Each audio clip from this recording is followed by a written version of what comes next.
Viral video pengakuan mantan Bupati NTB nyesal Jokowi selalu kalah di daerahnya, tapi kok pembangunan pesat banget. Bukti nggak ada dendam di hati Jokowi.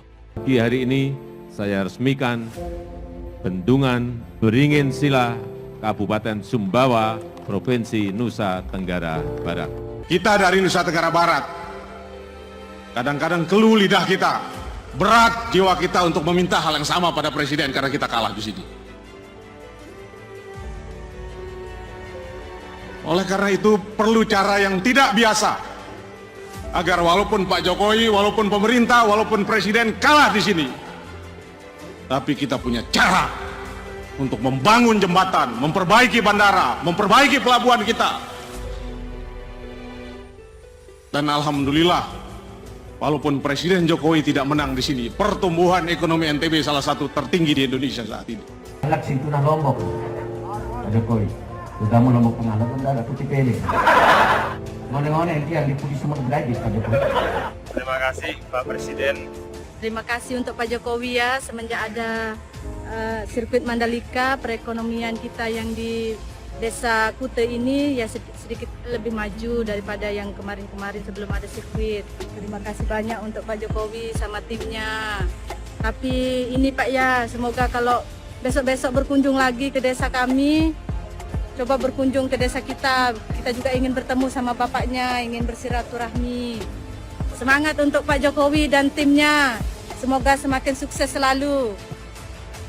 Joko Widodo layak disebut sebagai Bapak Pembangunan Bangsa Indonesia. Julukan tersebut seiring dengan berbagai pembangunan yang dibangun Presiden Jokowi di setiap daerah yang ada di Indonesia tanpa membeda-bedakan daerah tersebut. Contohnya adalah Provinsi Nusa Tenggara Barat. Meskipun 2 kali Presiden Jokowi tak mendapat dukungan penuh dari masyarakat NTB, namun hal tersebut tak menyurutkan semangat Presiden Jokowi untuk mengangkat derajat NTB di mata Indonesia dan dunia. Bahkan mantan Bupati Lombok Tengah Suhaili FT merasa malu dengan perhatian besar dari Presiden Jokowi kepada NTB kini. Karena di NTB, Jokowi kalah suara 2 kali saat pemilihan presiden. Memang Presiden Jokowi di periode kedua ini begitu serius memperhatikan wilayah Indonesia Timur, khususnya NTB. Di NTB, Jokowi begitu gencar membangun infrastruktur, jalan, bandara, rumah sakit, bahkan ajang balap motor kelas dunia MotoGP diadakan di Lombok, NTB. Curhatan juga diungkapkan Gubernur Nusa Tenggara Barat, Zulkifli Mansyah. Dalam acara MTQ Nusa Tenggara Barat beberapa waktu yang lalu, Zulkifli mengungkapkan bahwa terkadang dirinya ingin meminta Presiden Jokowi untuk membangun NTB seperti yang biasa dilakukan oleh Gubernur NTT dan Gubernur Bali. Namun dirinya merasa berat karena Presiden Jokowi 2 kali kalah di NTB. Akan tetapi karena doa dari masyarakat serta Presiden Jokowi adalah pemimpin yang benar-benar membangun sehingga NTB dapat maju seperti sekarang. Rumah sakit, jalan, bandara, bahkan sirkuit Mandalika semua dibangun oleh pemerintah pusat. Bahkan Presiden Jokowi juga membangun infrastruktur berupa 5 waduk di NTB yang merupakan waduk terbanyak dibandingkan dengan provinsi lain. Bahkan pada tanggal 30 Juli 2018, Presiden Jokowi sudah meresmikan Bendungan Tanju yang berlokasi di Desa Tanju, Kecamatan Manggalewa, Kabupaten Dompu, Nusa Tenggara Barat dengan anggaran sebanyak 124 miliar.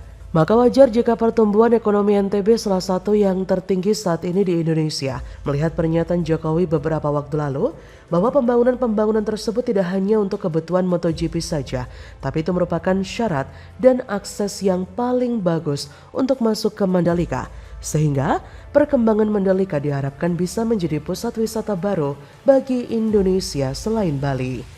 Dari tulisan ini kita bisa melihat bahwa Presiden Jokowi tidak merasa dendam dengan rakyatnya sendiri meskipun beliau kalah telak di Provinsi NTB, bukan cuma sekali tapi 2 kali, tapi beliau tetap memperhatikan rakyat Indonesia di mana saja mereka berada. Jadi tidak heran jika Presiden Jokowi terus melakukan pembangunan di seluruh pelosok negeri di Indonesia tanpa memikirkan apakah di provinsi tersebut Jokowi kalah atau tidak. Yang penting, masyarakat bisa menikmati pembangunan infrastruktur di daerahnya masing-masing sehingga dapat meningkat pertumbuhan ekonomi di daerah tersebut. Kepada para pemilih minoritas Jokowi di Provinsi NTB, Penulis ingin mengucapkan banyak terima kasih karena pilihan Anda pada Pilpres 2014 dan 2019 sudah membuahkan hasil berupa pembangunan infrastruktur berupa 5 bendungan di NTB oleh Presiden Jokowi yang akan dinikmati oleh seluruh rakyat NTB baik pendukung Jokowi ataupun bukan.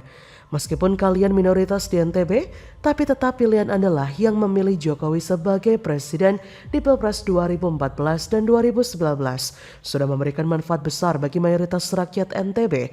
Oleh karena itu kalian pantas merasa bangga karena pilihan kalian yang sudah memilih Jokowi sebagai pemimpin Indonesia tidak salah karena telah membuahkan hasil dengan pembangunan infrastruktur juga sirkuit Mandalika sebagai penunjang perekonomian bagi seluruh warga NTB. Bagaimana menurut Anda?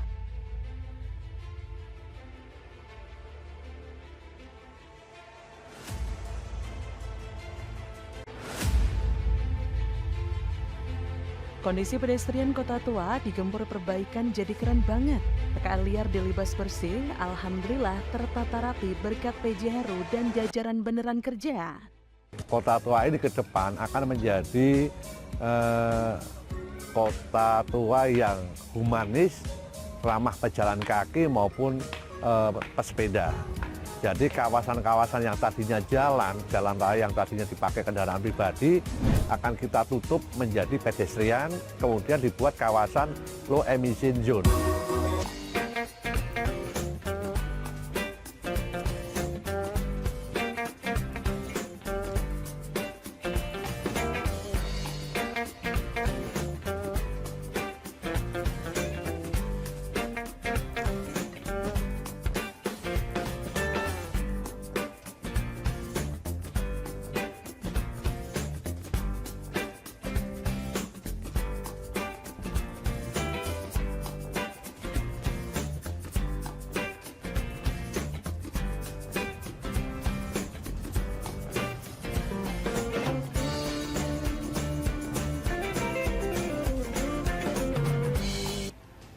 Nih kondisi Kota Tua sekitar jam 7-an lah ini. Sekitar jam 7 pagi masih sepi. Enak buat nongkrong. Buat para introvert yang pengen healing, nggak usah jauh-jauh. Wis tinggal duduk aja di sini, ngelamun, mikir.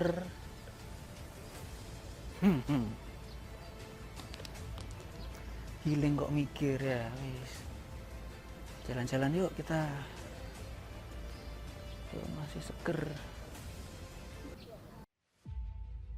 6 personel Satgas Bina Marga Kecamatan Taman Sari, Jakarta Barat, Rabu 15 Februari, memperbaiki pedestrian di sepanjang Jalan Kunir kawasan wisata Kota Tua. Kasatpol Bina Marga Kecamatan Taman Sari, Mukni Hakim mengatakan perbaikan pedestrian menindaklanjuti permohonan dari UPK Kota Tua, Dinas Pariwisata dan Ekonomi Kreatif DKI Jakarta, yang meminta batu andesit di sepanjang pedestrian Jalan Kunir dibenahi. Ia menjelaskan kondisi batu andesit yang terpasang saat ini bergelombang atau tidak rata, sehingga dikhawatirkan wisatawan tidak nyaman berjalan kaki saat menyusuri pedestrian di Jalan Kunir. Ia berkata, kami membongkar dan meratakan kembali lapisan dasar di sepanjang pedestrian Jalan Kunir.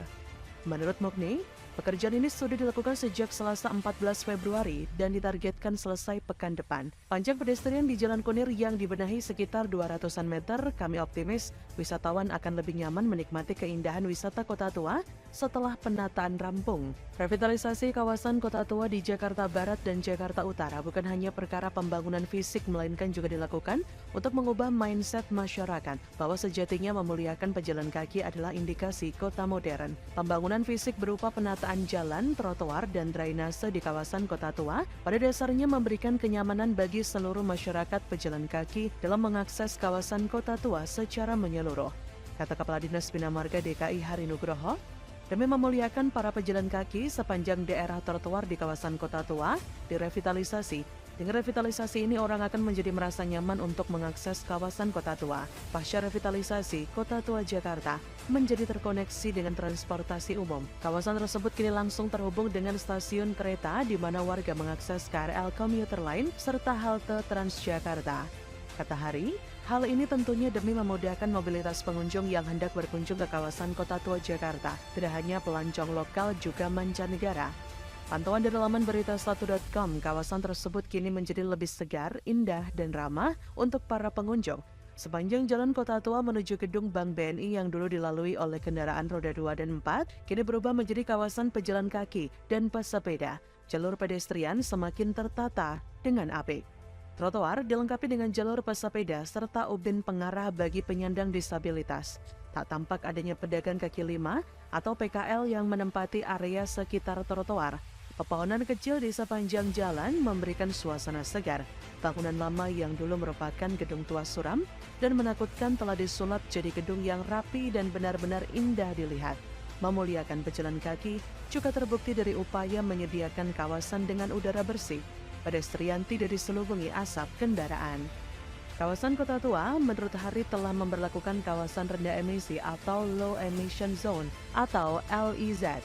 Tujuan pemberlakuan wilayah LEZ adalah untuk meningkatkan kualitas udara di sekitar kawasan tersebut. Ia menjelaskan, sejumlah jalan yang tadinya dapat dilalui kendaraan bermotor seperti Jalan Kemukus, Jalan Lada, dan Jalan Ketumbar disulap menjadi pedestrian atau trotoar yang diperuntukkan bagi para pejalan kaki.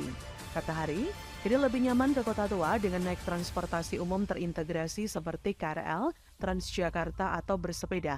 Karena Kota Tua telah ditetapkan sebagai kawasan rendah emisi KRE dan menjadi salah satu simpang temu berbagai moda transportasi publik. Pembatasan juga diberlakukan untuk kendaraan bermotor yang melalui kawasan wisata Kota Tua Jakarta. Tujuannya untuk mengurangi tingkat kemacetan di kawasan Wajah Baru Kota Tua Jakarta. Kini kendaraan bermotor tidak bisa lewat, kantong parkir yang tersedia cukup jauh. Hari Nugroho meminta warga memarkirkan kendaraan di stasiun dan terminal kemudian akan menggunakan transportasi umum menuju Kota Tua. Ia mengatakan besarnya manfaat LEZ akan terasa lebih banyak jika konsep tersebut diterapkan di tempat selain wisata Kota Tua. Jadi bagaimana menurut Anda?